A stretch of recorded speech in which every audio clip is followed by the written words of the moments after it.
Announcing the arrival of Professor Datuk Dr. Adiba Kamaruzaman, the Dean of the Faculty of Medicine, University of Malaya, and Professor Datuk Dr. Yang Faridah Abdul Aziz, our esteemed speaker for today.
Good evening, Professor Datuk Dr. Adiba Kamaruzaman, the Dean of the Faculty of Medicine, the management of the Faculty of Medicine, family and friends, ladies and gentlemen who are online with us. Welcome to the inaugural lecture of Professor Datuk Dr. Yang Faridah Abdul Aziz. I am Anusha, your Master of Ceremony for today.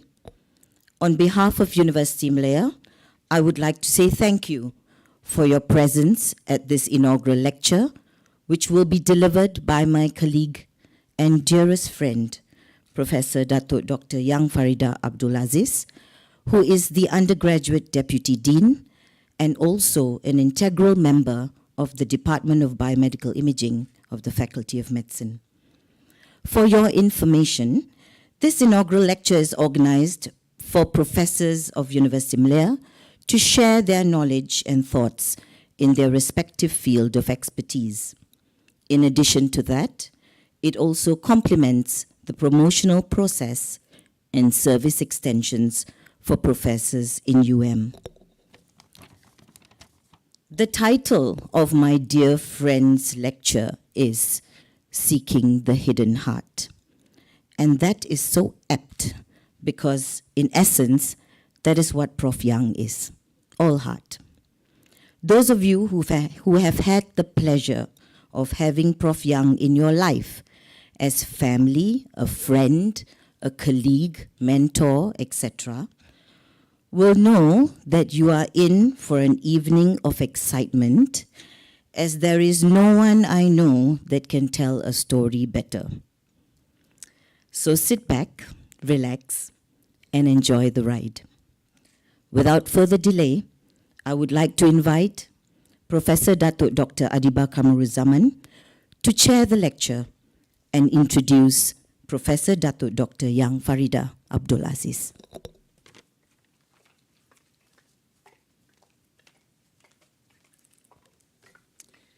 Thank you very much, Anusha, Prof. Datuk Yang Faridah. Assalamualaikum. Salam sejahtera. I think we have, since COVID entered the world, we have had to do many things online. We've had to teach online. We've had to see patients online.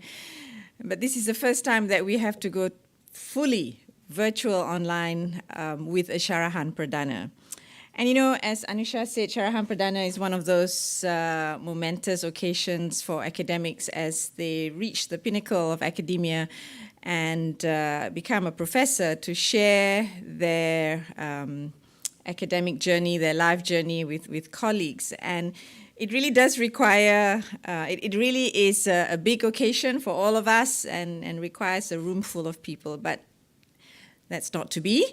But if there is anyone who can bring a Syarahan Perdana virtually alive, I can't think of anyone better than Prof. Yang Faridah. And as Anusha said, sit back and enjoy the ride.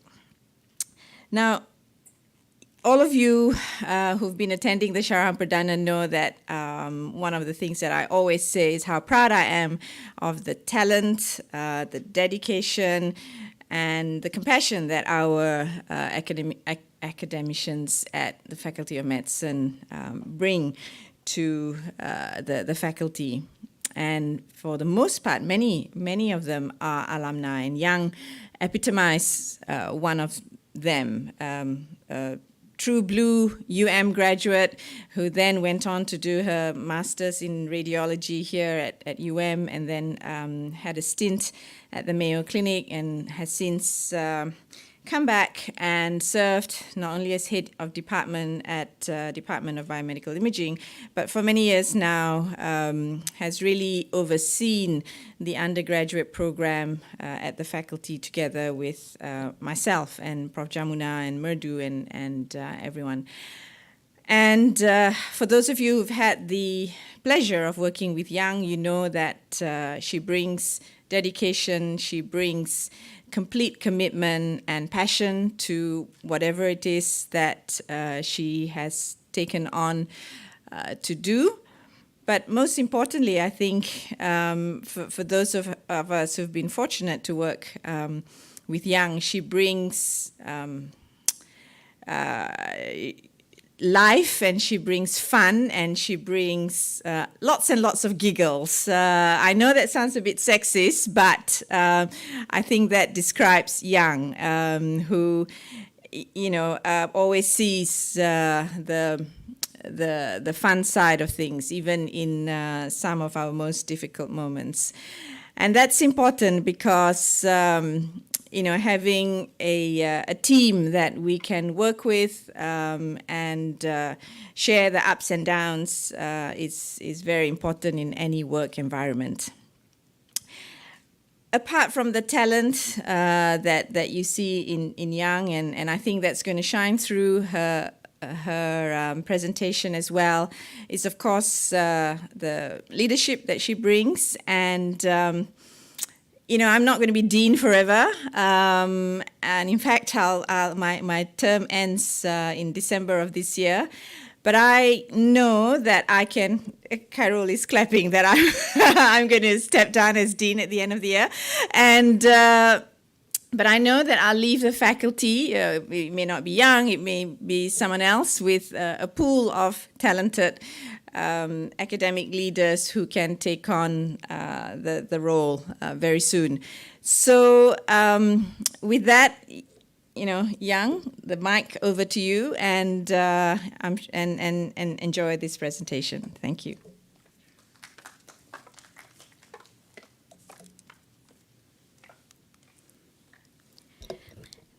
Thank you, Anusha. Thank you for agreeing to be the MC for today. I really appreciate it. And of course, thank you to Professor Dr. Adiba Kamaruzaman, the Dean of the Medical Faculty. Thank you so much for that very, very kind introduction. Assalamualaikum and salam sejahtera to colleagues, to family and friends, and especially to my parents who are watching this Syarahan Perdana through YouTube at home. Wish you could be here, but I understand the circumstances are not allowing you to do so. So thank you, friends. Anusha and Adiba has created this desire in me to try and do very well and give you a fun lecture, but unfortunately, I may not be able to do so because I think what I'll be talking about is basically things that are very dear to me, and it is important to me, and it is talking about the heart or the hidden heart. So please bear with me. This might be quite a bit of a long lecture, so I really appreciate that you all have taken the time to listen to me as I give my Syarahan Perdana entitled Seeking the Hidden Heart. So what is the heart? If you look at any dictionary, it is defined literally as the organ, a muscular or hollow organ in your chest. I've put in the word hidden there because basically the heart is hidden behind the rib cage of your anterior chest.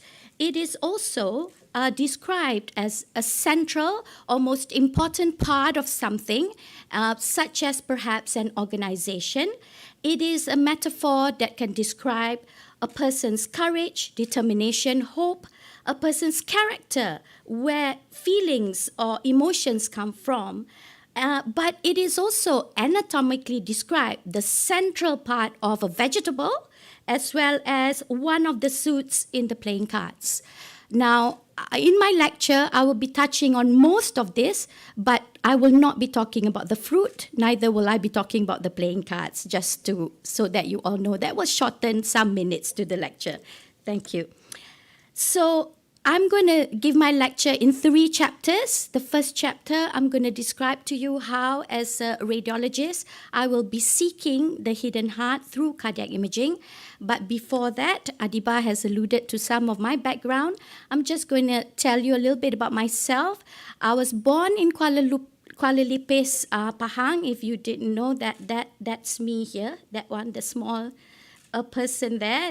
I was 1 year old at this time, but I never grew up in Pahang. I actually grew up in Tanjung Malim in my early years because my father was a lecturer with then the historical Maktab Keruan Sultan Idris. We moved to Kuala Lumpur in 1976, where I then went to Bukit Bintang Girls' School and finished my Form 5 at Bukit Bintang Girls' School with the motto Nisi Dominus Frustra, which means without God, all is in vain. I was then lucky enough to be accepted in University Malaya at the MBBS program, where I graduated in 1992 with an MBBS. Following that, I did my housemanship. In between, I got married. And then I applied as a trainee lecturer with University Malaya, citing, and this is my lecture, my letter of application, citing the fact that I come from a family of educators. My father was an educator. My sister is an educator in UKM. So was my second sister at that time, where she was a lecturer in the then ITM. So following so I was accepted and I did my master's in radiology at University of Malaya. And as soon as I graduated, we were given an opportunity to go to Mayo Clinic at Rochester, Minnesota, where I spent a year in a visiting clinician program, while Alwi was doing a fellowship in cardiothoracic surgery and I was doing the clinical attachment. My kids went to school and had lots of opportunity to play with lots and lots and lots of snow. And that was Rochester, Minnesota. So following this, I came back home and I then, with the help of my colleagues at work, with the radiographers at biomedical imaging department, I was able to start the cardiac MR and cardiac CT services for University Malaya Medical Center. But I would not have been able to do that if I had not stood on the shoulders of these giants, these Nobel laureates of imaging. First, we start with Wilhelm Röntgen. He discovered X-ray. While he was experimenting with a cathode ray tube, he was surprised to see the outline of his wife's hand as she passes her fingers through the ray. Now, he was a physicist, and I think this is in my imagination, he must have been trying to find X all his life because X is the denominator for an unknown, some unknown variable. So finally, he must have thought, look, I found X and I'm going to call it X-ray. Well, obviously, it didn't happen that way. I'm sure it was a very serious discussion, but there you have it. He found a new kind of ray called X-ray in 1895, and for that, he was awarded the Nobel Prize for Physics in 1901. Now, following that, Hounsfield discovered the CT scan or created the CT scan using X-ray for imaging. And this is the first time that sliced imaging of a patient could be done. And for that, he was awarded the Nobel Prize for Medicine in 1979. Now, Peter Mansfield from United Kingdom and Paul Lauterbur from US both worked on nuclear magnetic resonance, and both of their work created the machine called magnetic resonance imaging, and for that they were awarded the Nobel Prize for Medicine in 2003. Now, throughout my lecture, you're going to be given these intermission video clips of students and past students of MBBS program telling us their thoughts. And please listen to what they have to say because that's going to tie into my last chapter. So you're going to listen to the first one about now. Yes, of course, medical school changed me in a lot of ways. I think that only those who have entered medical school can know how challenging is medical school and how it can actually shape you. I learned how to be less judgmental towards people. You will meet a lot of people from different walks of life and you will learn how to work with them and learn how to identify their weakness and their strength as well as your own. At the end of the day, everyone is the same. They just come with different packages. Now, I'm going to talk about heart disease because remember this is a chapter where us radiologists seek the hidden heart. So as you all know, according to WHO, 17.9 million people have died in the world due to cardiovascular disease. Out of that, 11.1 million people will die of coronary artery disease this year. But that was the number pre-COVID, so I really don't know what the number is going to be now. And 3/4 of these deaths are in the lower and middle income countries, and what is sadder still is that these deaths are preventable. What about Malaysia? In 2019, ischemic heart disease is the number one killer in Malaysia, up to 15.9% of death. So what is the heart really? It is a hollow muscular organ, and you can see that it's made mainly of muscle, and the muscle of this particular chamber, the left ventricle, is thicker than most. Now, liters of blood enters through this organ, and it is being pumped through the rest of your body every day. But what is ironic is that while there's so much blood going through the chambers of this heart, but what goes into the artery that supply these muscles are actually very little. The coronary arteries are the arteries that brings oxygen to the muscle to make sure that it pumps continuously. But these arteries are really small. In an adult, there are about 2 to 3 millimeter in width. In a normal person, you go by, you walk around, you're fine because there is nothing wrong with your arteries. However, age, an unbalanced lifestyle, or even family history of coronary artery disease may cause plaques to form in the lumen of your arteries. These plaques can be either calcified or non-calcified, but as these plaques causes narrowing, and as the narrowing becomes critical, and this is 50% or more narrowing, it will cause problem to the heart muscle, and you will then feel pain, chest pain, that will be due to either lack of blood supply, which is called myocardial ischemia, or death of your muscle, cardiac muscle, which is termed as myocardial infarct. So, do we know? Wouldn't it be great if we can know how long can your heart beat? And the answer is yes, somewhat you can, by doing a risk assessment or even pre-test probability for presence of coronary artery disease. And you can do this in asymptomatic patients, that means us walking around no symptoms, or patients with symptoms of cardiac disease such as chest pain.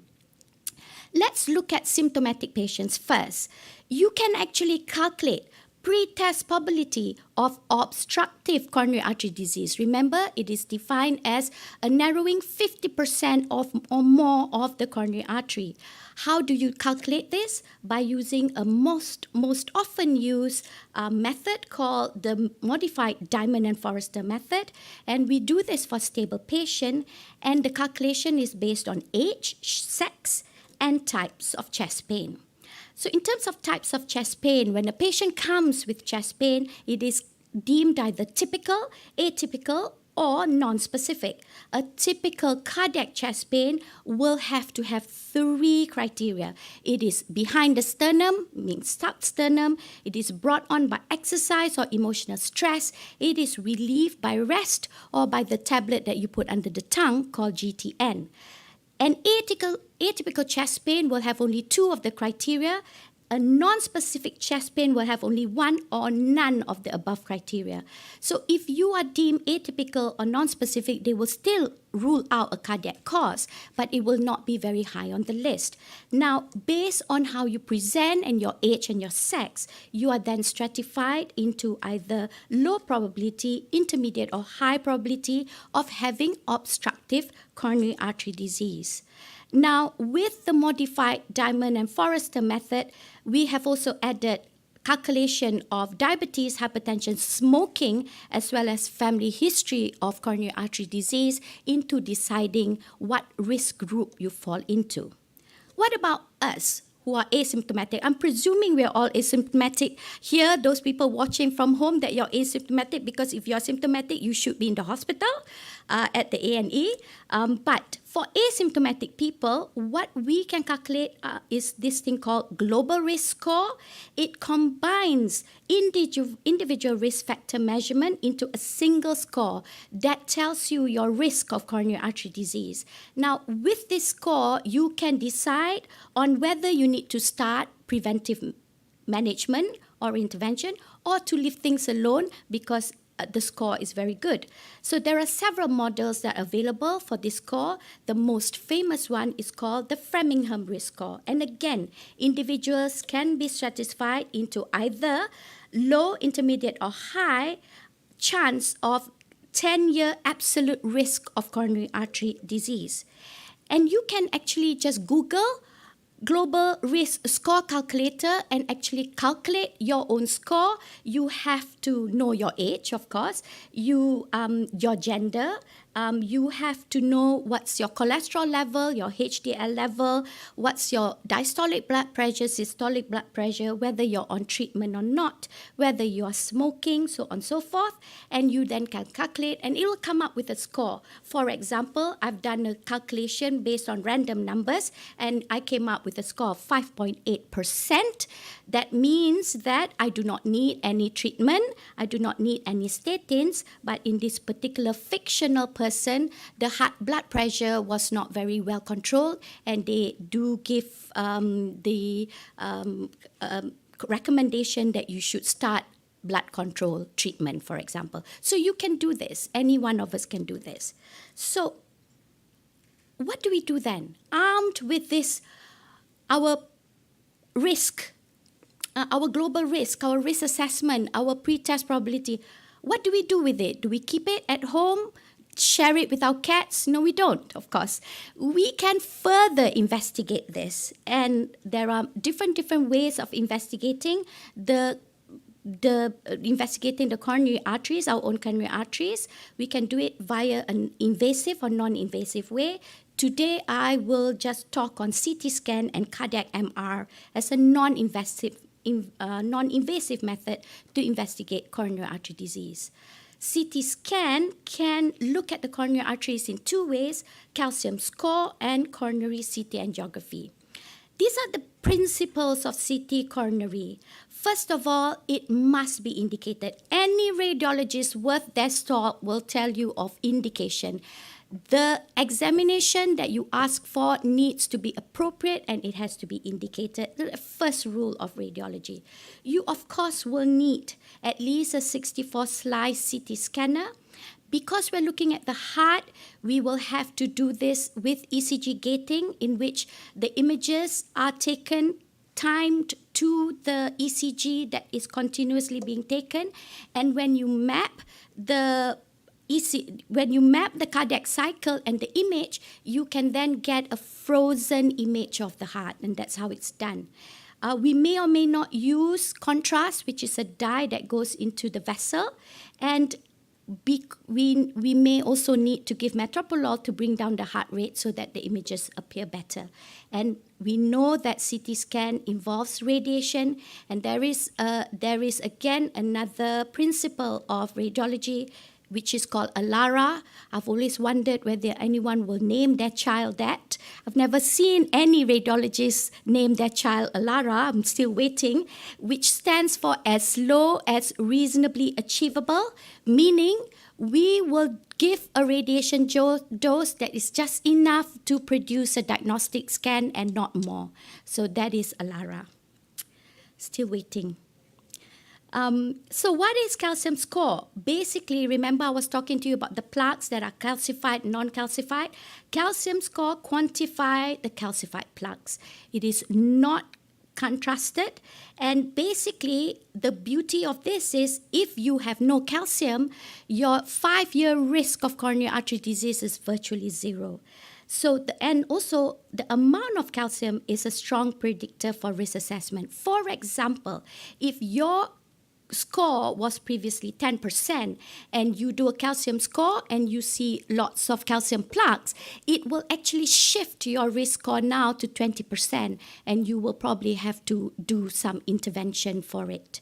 But it does have radiation dose, and it cannot detect non-calcified plaques, so not much use for symptomatic patients.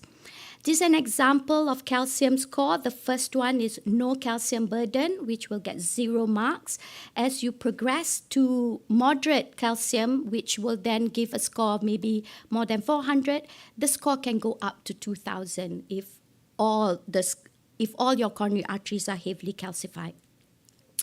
And therefore, you will get a score from 0 to more than 400, 0 being very low risk of cardiovascular disease, whereas more than 400 is a very high likelihood of at least one significant coronary artery stenosis.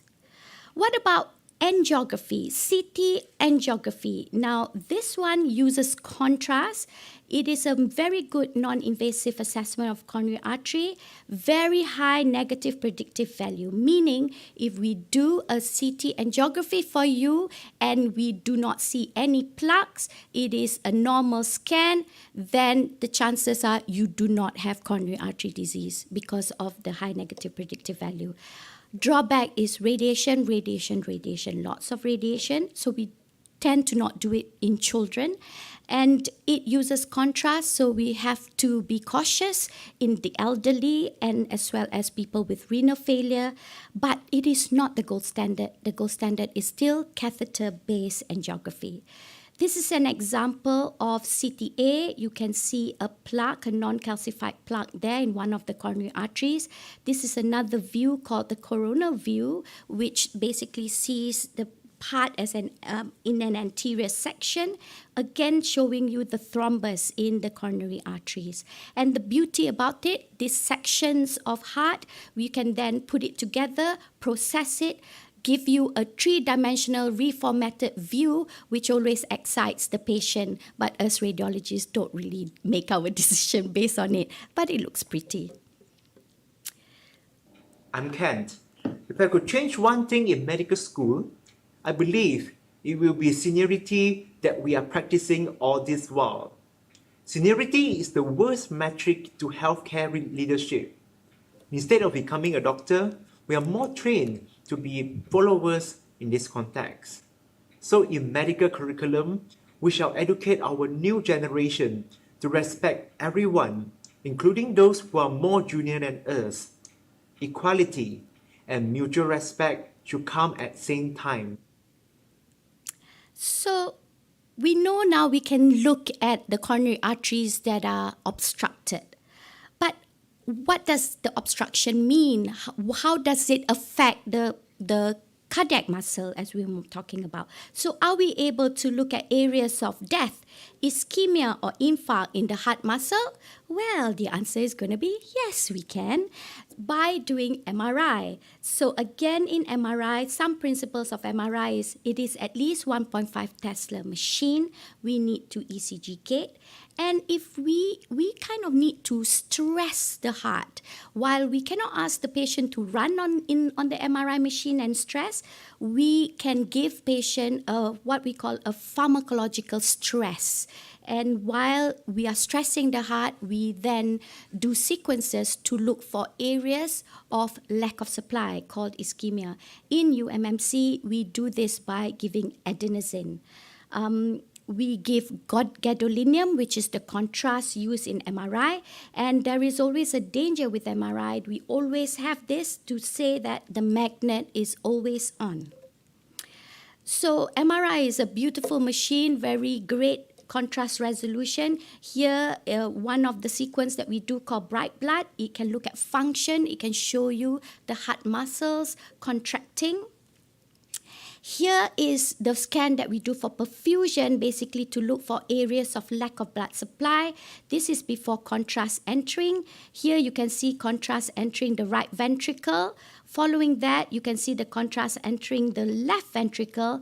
And as soon as the contrast enters the left ventricle, it should enhance the myocardium. I don't know whether you can see the difference. Now, this is normal myocardium. It enhances with the contrast. Abnormal myocardium that is lack with lacking of blood supply will have perfusion defect. For this is the viability part of the examination. These are to look for areas of cardiac death.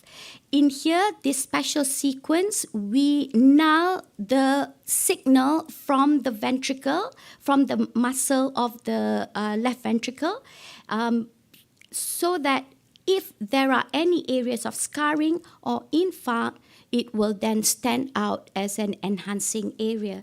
So this particular sequence is done 10 minutes after giving gadolinium. So it is called the late gadolinium enhancement sequence.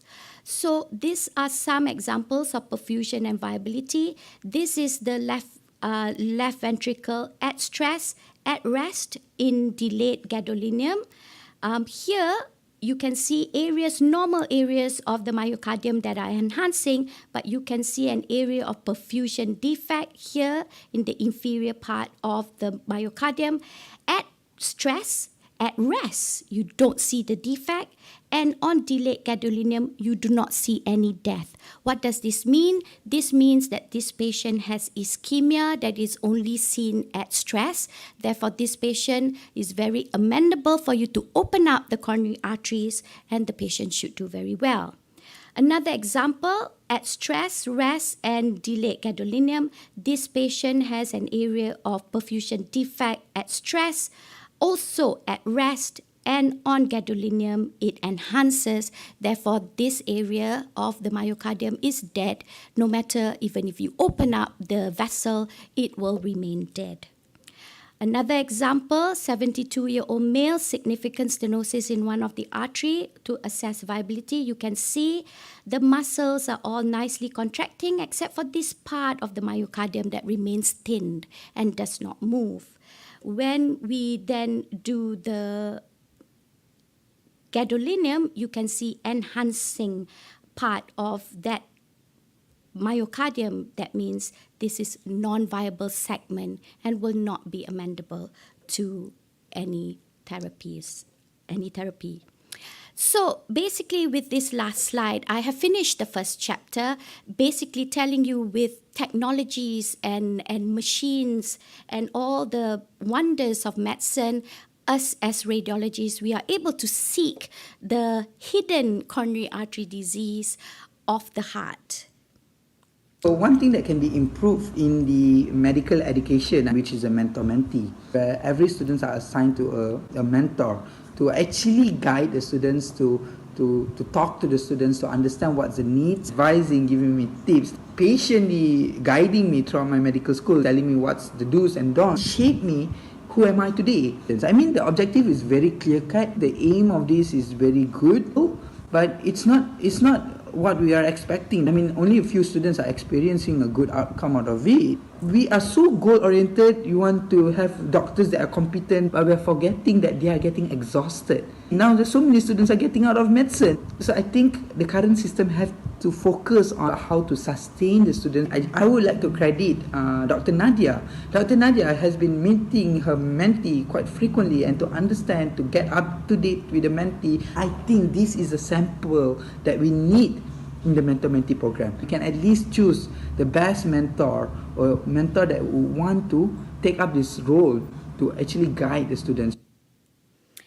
Next, I'm going to talk to you a lot of something that a lot of us go through. For some reason, the older you are, the wiser you are deemed to be. Whether that is a true fact or not, it does not matter. So a lot of, just like my colleagues and I, a lot of us were forced to obtain an MBA. This is not Masters of Business Administration, or rather being a manager by accident.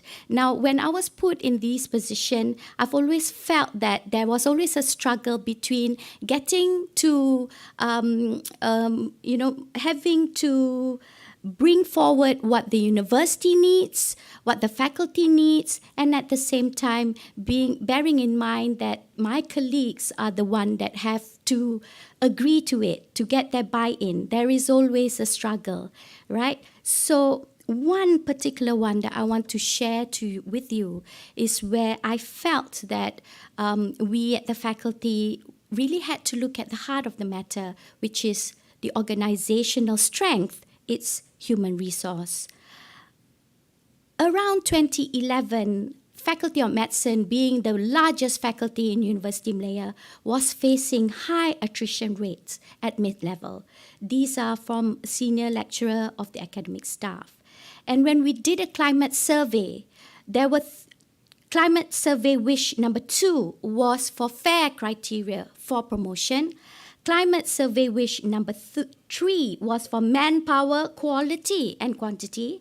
And number 4 is for better KPI. KPI is key performance indexes, setting clear objectives. So basically, they want clearer annual appraisals.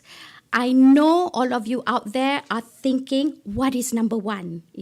If I can read you all. So number one was actually for better facilities, better modalities, better IT support, and so on and so forth. So this was fair wish list because at that time and even now, University Malaya remains as a research university, and therefore our promotion and annual appraisal criteria was skewed towards research. It was felt that the criteria was a one-size-fits-all.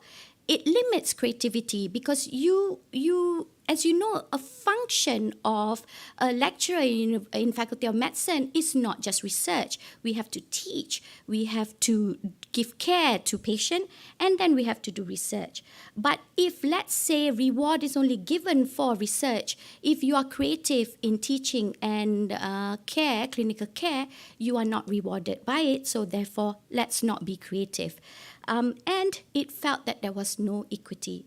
So we felt that it was very important to hear this and to start thinking of a system that rewards academics for deserving activities, to have criteria that is fit for purpose and therefore lead to retention of staff. So in July 2012, the Office of the Dean formed a task force to look into this, and I was tasked to head this task force. So the first thing that we did was, of course, we benchmarked this to international institutions, and 3 institutions we felt really symbolizes the culture and the aspiration of what we want to achieve at the Faculty of Medicine. This was Harvard University, NUHS, as well as Oregon State University. From Harvard and National University Health System, we came up with an idea of doing a multi-track pathway promotion system. And from Oregon State University, we got the idea of looking at it in terms of creating scholarships for academic staff. So we decided on 3 pathways, which is clinical, research, and education. These are called areas of excellence, and a clinical academic can choose what area they feel they can give a major contribution in achievement as well as impact in. So then they can then focus on these areas to be excellent in. But bear in mind that everyone will be evaluated for teaching and clinical service, but they do it in differing quantum. And as bonus, if they have significant supporting activities such as clinical expertise, research, service to the community, and of course administration, that will also be taken into account when they go for your promotion. In terms of scholarship, OSU talked about the work of a professorate in which there are 4 scholarships: scholarship of discovery, scholarship of application, scholarship of integration, and scholarship of teaching. Scholarship of discovery is all about looking into new discoveries, new technologies. Application is where you integrate what you know, synthesize it, look at interdisciplinary approach. Scholarship of integration is where we hope that academics can reflect, take stock, what is good, keep it, what is bad, remove it, what is maybe okay, make it better. So integration means always having continuous improvement. And scholarship of teaching means you don't keep it just at the faculty. You are encouraged to share, to communicate beyond your institution. So with that, we came up with deliverables, looking into the different scholarship. And for example, in education track, in discovery, we look at new education methods, publications and grants, of course, because we are still a research university.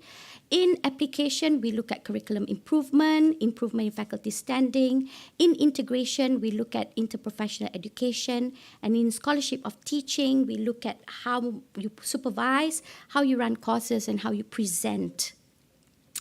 So we went through a rigorous process. First, we created the working group, we benchmarked, and we basically had a breakfast club meeting every week. It was Friday morning, I remember. Then we had to work on the buy-in, and that meant multiple presentations to university, faculty, Ministry of Higher Education, and even the Jabatan Perkhidmatan Awam. We had to simulate our projected numbers of publication because UM would not commit until they know what we can deliver. And once they have agreed, they then felt that I think the whole University of Malaya should do this as well. So we had to open up to the whole of University of Malaya. But once they agreed and we proceeded, we then came up with processes and guidelines. We did town hall sessions. And finally, on February 2016, we were able to implement the multiple pathway for promotion and annual appraisal. So I have to say thank you to the team, of course. These are the people that worked very hard on this, and acknowledge these people who came and went but left a very important insight to the project. And I must say thank you to the Office of Vice Chancellor. At that time was Tan Sri Amin, Office of Deputy Vice Chancellor Academic, at that time was Prof. Dato' Awam Bugiba, and then taken over by Prof. Kamila, all very helpful. And of course, the human resource of University Malaya that has been very helpful in making this into a fruition. But were we successful? I don't know. I mean, surely, yes, we had more people being promoted and more people seem to stay. But I do not know whether it is just based on the promotion criteria or maybe because of the time-based promotion that we have, or maybe it's the UM Specialist Center that makes clinicians stay, right? Because the balance, we still have to strike the balance. The struggle is still there. University of Malaya is now the top 60 university in the world. They will want to keep that or at least make it better. But we at the ground, we are still struggling. We have multiple programs. We serve the largest teaching hospital in Malaysia with more than 1 million patients a year. And we continue to have a strong research culture that is being shouldered by our preclinical colleagues. And then now there is a feeling that the clinicians get promoted far much easier compared to our preclinical counterpart. So to me, I feel it's a work in progress. I think promotion and appraisal will continually evolve. And one of the important things that we're doing at the Faculty of Medicine, not just faculty, of course, is this project called Health, in which we hope to see 3 faculties, Faculty of Medicine, Faculty of Dentistry, Faculty of Pharmacy, and 2 health centers, UMMC and UMSC, to join together in a functional way to try and achieve Health vision, which is to pioneer healthcare as a world-class integrated academic health center through leading-edge knowledge and research. And we hope to do this by having strategic initiatives, part of it, a major part of which is going to be on people and organization, measures and motivations, as well as culture. When we're looking at this, we hope that new models of promotion, new models of annual appraisal will be brought forward so that we continuously improve on this very, very important aspect of the human heart, which is, well, of the heart of the organization, which is its academic staff. So have I identified any role models in medical school? Many encounters with inspiring physicians, doctors, scientists along the way, and a lot of their values and ideals have come through to me, and I've also learned to appreciate their stand, their perception, their viewpoint of different issues in medicine. I say the value that has come through the most to me is empathy. There's a lot of social inequalities that affect how people are treated in medicine. A lot of key groups like the HIV and AIDS patients, immigrants, prisoners, and also homeless people, how our moral compass allows us to deal with these issues. And these role models have definitely helped me to work through my moral compass and find my balance. That brings me to the last chapter of my life, which is medical education. Now, I started medical education as an OSCE coordinator for the faculty, and with that steep learning curve of assessment, I was then brought in as the Deputy Dean of Undergraduate Study, and with a lot of help from the medical Education Research and Development Unit helmed by Prof. Jamuna, I have learned a lot on medical education. So I want to talk to you about seeking the heart of training future doctors to be the kind of doctors that we want them to be. One negative impacts of my medical school education so far is that the value of assessments and exams and their meaning seems slightly misaligned. I fully understand and agree that it's important to ensure our competency as future doctors. Because of that, our assessments cannot be too easy. The ability to cope with failures in assessments, exams varies among individuals, and of course, everyone has different coping mechanisms. Difference is not very well addressed, and somehow we are expected to have the best coping mechanism coming to medical school, but this would be rather unrealistic. Students who fail the exam are deemed incompetent by lecturers, peers. Students find it difficult, very difficult to accept failures and accept the fact that failures can happen, and failures do not define us as long as we learn from our mistakes and improve ourselves. But the overall environment of the medical school does not have this narrative. So in 2015, there was an article in Star that says 1 in every 5 trainee doctors quit because medicine was not what they wanted to study in the first place. They had a different perception of a doctor's life. They were unable to work long hours, and they suffer from burnout. And recently, there was an article in Dear Thelma that said of a student struggling with medical school, family issues, and depression. So why does this happen? Why are our graduates not prepared? In terms of the medical curriculum, a lot has changed. In the 20 years of medical curriculum, it continues to evolve and adapt. Previously, we were very traditional. Now we are integrated. Previously, we were subject-based. Now we are system-based. We are no longer doing things in silo. We are multidisciplinary. We expose our students to early clinical exposure. We are no longer the lecturers who are the sage on the stage, but rather students are leading this through student-centered learning, and we don't do tutorials anymore. We approach it via problem, team, case-based learning, or clinical reasoning applied science. However, what has remained the same is that medicine is still a mixture of science, humanities, and social sciences. And I think our students that come in they are science-based students. And it is the humanities and the social sciences aspect that make it a little bit difficult for them to adapt. And what has not changed? Content, practice of evidence-based medicine, importance of clinical pathophysiological correlation, meaning how we want the students to connect the dots, those are unchanged. So in the last more than 20 years, outcome-based education are current concepts. 2 current important concepts: outcome-based education and competency-based education. Now, outcome-based education is well suited for medicine. We now focus on the end product, the graduates, rather than the process. We now define learning outcomes. They are clearly stated, they are explicitly communicated to students, teachers, and stakeholders. Competency-based education is a subset of outcome-based, in which competence are seen as a trajectory of expertise. As you move from undergraduate to postgraduate to a specialist level, you move from a novice to an expert level, very much like a video game where you level up.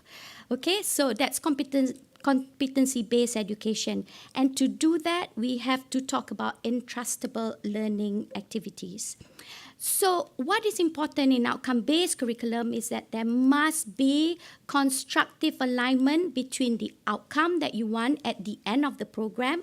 The learning activities that you tell the students to do must be able to feed into the learning outcome, and the way you assess the student must also feed into the learning outcome. So it becomes an interlocking triangle that becomes very important. So we do this by using the Bloom's taxonomy of learning that talks about the bottommost layer of remembering, going to the apex of creating, and therefore we do this in the curriculum. We intersperse it as they spiral through the years. It gets higher and higher Bloom's taxonomy of learning, and that's the outcome that we want from them. How do we assess? Most schools use the Miller's pyramid of assessment, in which first they show how they know, and then they know how, and then they show how, and then they do. And when they are doing it in the ward, that's when you can have workplace-based assessments, such so and so forth. Competency-based, as I've mentioned before, it is very much centered into learning competency. It is not time-based. And what we are expecting is for students to know what competency they need to do before they can independently practice on their own. So you will then have to set up learning activities and milestones. You have to assess them by having workplace-based assessment. They have to continue to keep portfolios, and then you have a committee to decide these candidates or these students or these trainees are competent and they can move on and progress. So these are some examples of undergraduate essential learning activities and milestones, and basically the university have to decide at which level or year of training that trainees are allowed to practice independently with or without direct supervision. But who are we training? We are training the millennials because they are the tomorrow doctors, but they are the today's students. Now, millennials are the generation born between 1982 and 2000. Now, they've got distinct positive and negative characteristics, which has been researched and is now known as fact. So they are digital natives. They never knew a time there was no World Wide Web. They're very technology savvy. They are the instant messaging and trophy generation, so they expect things instant gratification. They seem to be entitled and motivated by self-interest, and yet they're altruistic. They always want to impact the world. That's very important to them. Confident, but they value peer opinion. They are influenced by over-involved, highly encouraging helicopter parents, which are people from my generation. This is us. And they seem to have poor self-reliance. And they're forever seeking work-life balance. But they are likely to be the most highly educated generation that we will ever see. So, how do we teach millennials then to achieve this program outcome if we know their characteristics? Now, when we want to teach a student to be a doctor, we want first to teach them on the personal attributes of being of a doctor. We want them to be able to have interaction abilities, and of course we want them to be able to have the knowledge and skills that they need to be a doctor. How do we teach millennials? We need to be innovative. We need to show that we are technology driven. They learn a lot from experience. They like student-centered small group learning. They appreciate having mentors and role models. They want clear objectives and expectation. They like things to be flexible, and they value feedback. So at the Faculty of Medicine, we actually check a lot of those boxes. Ours is an outcome-based curriculum.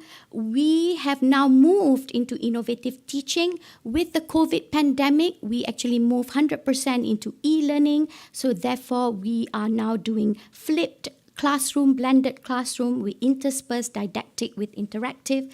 We're very technology-driven. We have e-learning, our spectrum, we have digital archives in the library, and we understand that YouTube is very important because 70% of medical students, it seems, learn from YouTube. We let our student do reflection, so that would be very good for their experiential learning. We do PBL, problem-based learning, team-based learning, scenario-based learning, so that's very small group learning. We have a mentor-mentee system, but as Kade just now mentioned, perhaps we need to train our academics to be better mentors, and we give them feedback. For after every key teaching activities, we give them feedback. They want clear objectives and expectations. I think, yes, we do this with an outcome-based education. However, perhaps we can be clearer in setting our entrustable learning activities. They want it to be flexible, but we are a government-based university, and therefore the 7 years that you need to take to become a doctor is very difficult for us to shift. So that flexibility we may not be able to give it to our students. So, in a nutshell, what we teach and what we assess, we should then get graduates that fulfill the program outcome. Therefore, we should be producing future-ready doctors. But why do 1 in every 5 housemen still drops out? Why do we have dropouts in our medical school? Because, of course, with everything, there are challenges to achieving the outcome. The challenges can be faculty-driven or student-driven. For students, they are digital native. They are used to taking shortcuts. And then when they become a doctor, there are no shortcuts. And they cannot adjust themselves to that kind of idea or that kind of way. And our students are young. They are the brightest in the country, but they are very young. So they are immature in some way. And because they are young, there are core knowledge gaps that they don't seem to be able to grasp. And there are this forever seeking work-life balance. We know as a junior doctors and even mid-level doctors, there's not going to be a work-life balance. The only time you're going to have work-life balance is probably when you become a specialist. But they cannot wait because they are the instant messaging generation. So they get very upset that they don't have work-life balance. They want it now, but in reality, that's going to be difficult in being a doctor. What about faculty? Unfortunately, not every academic is a teacher. If we have issues with maturity of our students, we also have issues with maturity of our teachers. And there's, of course, a big generation gap. There is this thing called the hidden curriculum. Hidden curriculum refers to an unwritten, unofficial, or unintended lessons, values, and perspective that students learn in school. And it is hidden because it's never acknowledged. No one acknowledges it, neither the teachers, the faculty, or the students. And what are these hidden curriculums? I can show you some of them. It's things like what was taught in the peer and related corridor conversations, okay? While you're eating, you're in the bathroom and you're talking to your friends, you don't realize that the students are listening to what you have to say. Things like hierarchy. It is not said, right? We mention that we are not hierarchical, but then actually in the processes that we do, we are hierarchical. Things like how faculty and hospital treats our students. They will learn from this, yeah? So all this hidden curriculum will have negative and positive impact on the development of the professional identity of students. What is professional identity? It refers to a person's way of being in a professional context, and the students develop this through interaction, social and relational interaction with people, as well as processes that they see and policies in the hospital or in the institution, in the faculty. And usually in a student, this is influenced by how they feel about themselves, brought on by how people categorize them. So as professionals, as teachers, what professional identity do we want our future doctors to have? It is something that we need to ask ourselves. So apparently you can train this, in which the student starts with, they know what a professional should be. They know how a physician can act in certain situations. They can show you how the behavior that is expected of a doctor, and they can even do it when they are being supervised. But is that what we want? Is it enough to just show, but not to really feel it inside you?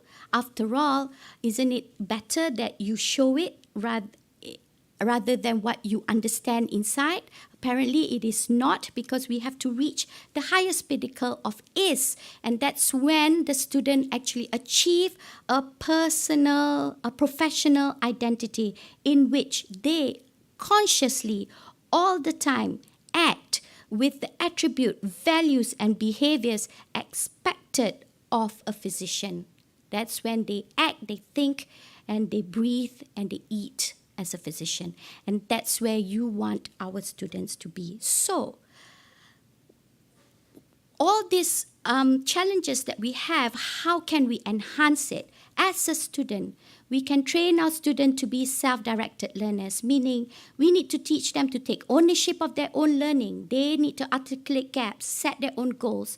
We need them to extend their own learning. They need to learn beyond the curriculum. They have to be empowered. They need to manage and monitor their own learning, generate their own inquiry, practice reflection and feedback, and they need to develop skills of a self-directed learner, meaning acquire positive habits, develop healthy coping strategies, ensure self-care. One of the important positive habits that they need to learn is to learn for yourself. Remember, as I mentioned in the Star article, a majority of them said they didn't want to do medicine. It was because their father wanted them to do, their mother wanted them to do, their cat wanted them to do. They need to develop healthy coping strategies. They need to know activities that relaxes them. Do not bottle up their emotions, and they need to practice mindfulness in whatever form that is. They need to have self-care, physically look after themselves, psychologically, and if they cannot, they need to be taught to seek help. The one positive impact that I've got through my medical education is that I learned how to set my own learning goals that is independent of the examination. You will find that there are a lot of things that you need to master. As I progress through medical education, I sort of move from examination-based learning to more of practical-based learning so that I can function better when I graduate later on. If I could bring one change to medical school, it would be improving the youth participation and empowerment. The world is bigger than the walls of our medical school, and the world urgently requires more youth to be involved in its change. There are certain aspects of healthcare that can only be addressed by going out of the hospital walls. Many of the issues faced by humanity on a global level are relevant to health, highlighted in the 2030 Sustainable Development Goals. I feel that in our medical school, our students' potential to bring about social change and create significant impacts is yet to be explored fully. It is perhaps the right time now to start empowering students and bring in the perspective that even as a medical student at undergraduate level, medical students can create significant impacts to the society. So what about the faculty then? What can faculty do to ensure that we get students that fulfill our program outcome? Most university now has faculty development program. Remember, I was saying that not all academic are teachers. Then here with faculty development, we can reskill, we can upskill, we can capacity build, and we can adjust professional behaviors. We as a Faculty of Medicine need to mitigate negative hidden curriculum because that can erode vision, mission, and values of the faculty. So we need to do this by having better role models, making sure that all our staff are trained to be role models, need to instill a culture of respect and professionalism. Remember, I was talking to you about the magnet is always on in a 3 Tesla machine. Why we put it up is to tell people that even if you're not scanning, the magnet is on. So if you enter the scanning area, you must make sure you do not have any magnetic material on you, because if you enter, that magnetic material is going to be sucked into the magnet, and the rate of it being sucked can be as fast as a bullet. That can cause catastrophic event. So in the same way, I feel that our academic staff and our support staff needs to know that they are always on. When you come into the faculty, you are always on and you can't switch it off, because when you switch it off, that's when the negative impact of hidden curriculum comes in. One of the good thing about the multiple track pathway that we created was the development of the education track, and of course the medical education. I put here department because it's still a unit, but we hope it to be a department. So having that actually focuses on medical education. We can now create scholarships in education, leadership and enhancement, bringing about interprofessional education development, so on and so forth. And as Chiang amply told us just now, we no longer should just support our students. We should empower our students. They need to be the future leaders of the country. We also need to empower them to face the future, which is this: robots and AI. So that's the question here. Will they replace doctors? And the answer is yes and no. Before we even answer, let's just say it, right? Robots and AI. Wouldn't it be good, though, if they can replace doctors? After all, they can work long hours. They make no mistakes, so no error in judgment. And they don't go on about work-life balance. They don't seek it. So, well, as I answered you just now, the answer is yes and no, because AI and robotics are already here. We are already using it, right? In robotic surgery, image analysis, telemedicine and communication, virtual nursing, computer-aided diagnosis and clinical judgment. But we as doctors must make sure we train our students to know that these are just tools. They are tools. They're very good because they minimize mistakes. We should use them as much as we can, but in the end, humans need the human touch, and that's where the medical education of the future needs to focus on. E-learning is already here, we know, but we need to teach our students about humanizing medicine. They need to know about big data and health informatics. They need to embrace technology, and all the more these soft skills that we're teaching them to be able to be good communicators become important, because if you can't be good communicators, then we might as well bring in the robots, right? So we need to teach our students not to move from detached concern to empathy. And that's what we need to consciously do in our curriculum.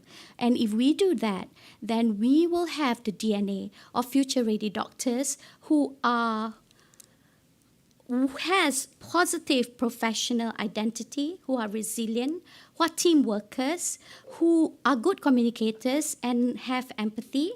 They are critical thinkers, they're competent, they are self-directed learners, they practice evidence-based medicine, they're ethical and accountable, they're digital savvy, and yet they're adept at humanizing technology, and overall they see the big pictures. They will be the leaders of our future world.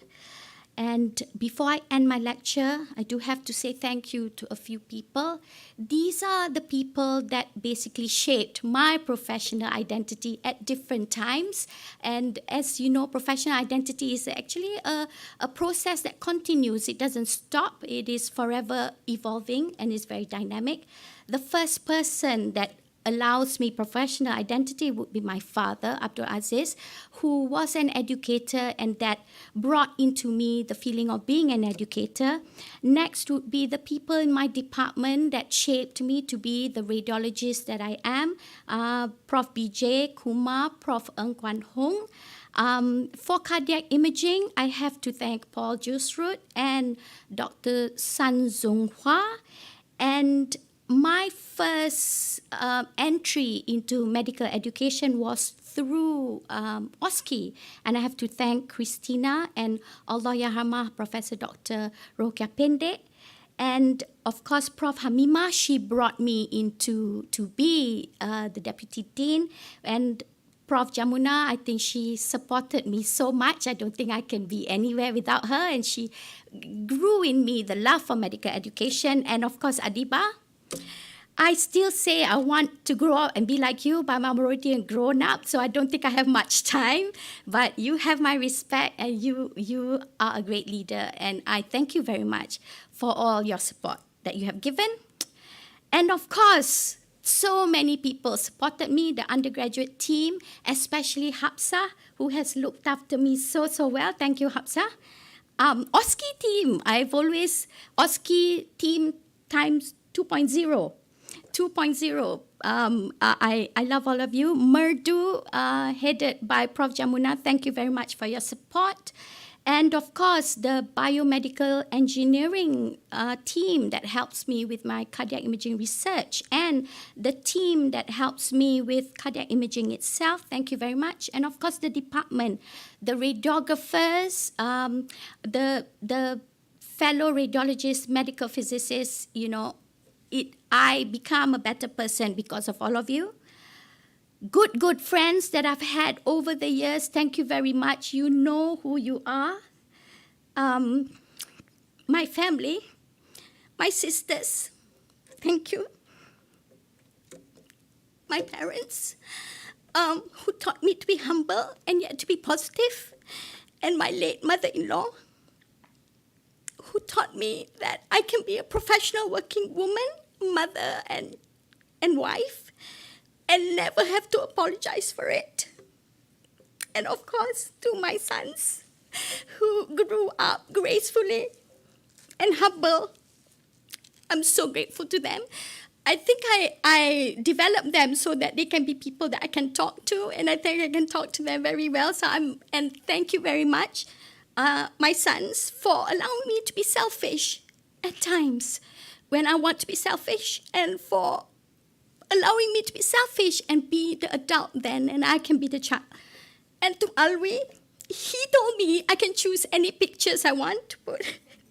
And so I've put 3 facets of him, the cardiothoracic surgeon at IJN, who also had been a poster boy for IJN, the amateur cyclist, as well as the man about house. I could not have asked for a better partner. You have pushed me and prodded me. In fact, why I did the Syarahan Perdana was because Alwi said we needed more money when we retire, so I will have more money for my pension. But I have, how you have supported me, I cannot say thank you enough. So to my family and friends, my sisters, as my elder sister will always say on Facebook, #family is everything. You guys, my family and friends, you are my everything. So, for my family, I hope you know that when it comes to love, that part is not hidden from me. So, in conclusion, I'm happy to have shared with you how I've sought the hidden hearts through clinical medicine, through imaging, of an organization through its staff, in training of future doctors through medical education. And I seek and I urge for all of you to seek the hidden hearts wherever they may be in your lives. Thank you. Sorry for crying.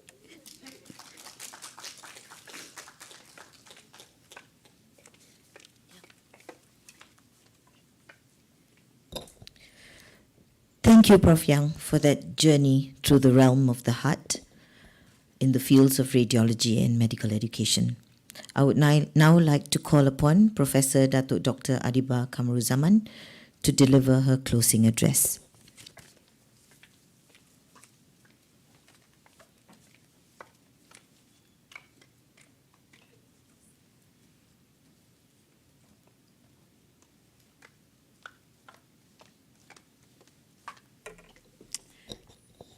Well, I'm not sure if there's anything I can say that can summarize that passion that came, especially at the end, that speaks to the title of the presentation. I'm also such a sook, and I cry at the slightest thing, especially when I'm tired. But as you all know, I'm not usually lost for words, but when it comes to summarizing Syarahan Perdana, but today I am kind of, because throughout Young's presentation, as you can see, or as you can feel, the heart and the passion that came with each and everything that she do through the 3 major chapters of her career. And I think as she touched each chapter, whether it was through her role as a radiologist or as the MBA, I like that, and through medical education, to be honest, those things that Young chose to highlight were just the tip of the iceberg of the many, many roles that she played, and the many, many things that she did that helped us transform the faculty. Although Young, you underplayed your role in setting the new academic tracks and the multiple pathway, God only knows how much heartache went through that, and many, many hours of, and several Excel sheets going back and forth to where we are today with the academic tracks. Even though it's not perfect, but and you feel that it may or may not have made a difference, but I think we have seen at least fairer assessment of our contributions, of your contributions to the university and the faculty, to use it as a criteria for promotion. In terms of medical education, this is the first time that I have seen anyone really use the medical students' thoughts and words, and it just exemplify Young's closeness and relationship with the students. That is all. She just doesn't. It's not just a theory for her, but student empowerment. But it truly is. She to use a well-worn cliche, she really walks the talk, and have the students speak to all of us today of how we can improve their education. After all, that's why we're all here. And finally, in terms of her contribution, other aspects of contribution, it's not just the undergraduate curriculum and training that Young has found herself immersed in, but she's also part of another very, very important and transformative project that we hope would change the face of postgraduate specialist training in Malaysia. Many of you are involved in the National Curriculum Project, but many may not know that behind the scenes, Young and Roslina from UKM and Jamuna and many others through MMC have been working extremely hard to write the standards for postgraduate training in Malaysia. Now, that's a very, I'm using so many varies, but it really is a very important piece of work that we hope will elevate the standards of training in Malaysia. And there's a lot of juggling, a lot of gymnastics that Young has to do to ensure that these standards are written the way they should be, and defines the quality of training that we hope to give and that we hope to see happen even once we're all even when we're all no longer here. So talk about the hidden heart, but there are many hidden work that goes behind some of the things that you just saw. So Alwi, sorry if we keep stealing her on weekends and late into the evening or when she's working at home, even when she's home. But yes,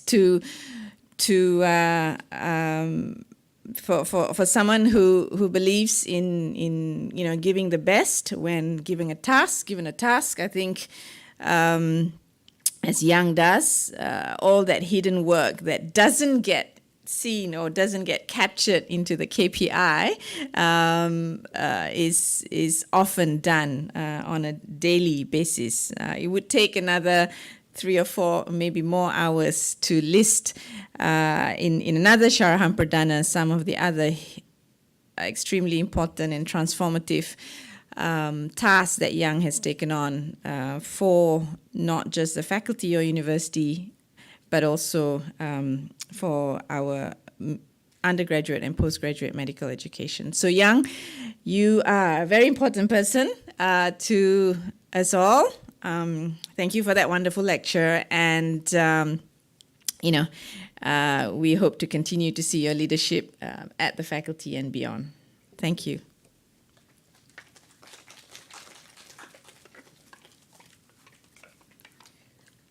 This brings us to the end of this evening's event. Thank you and stay safe.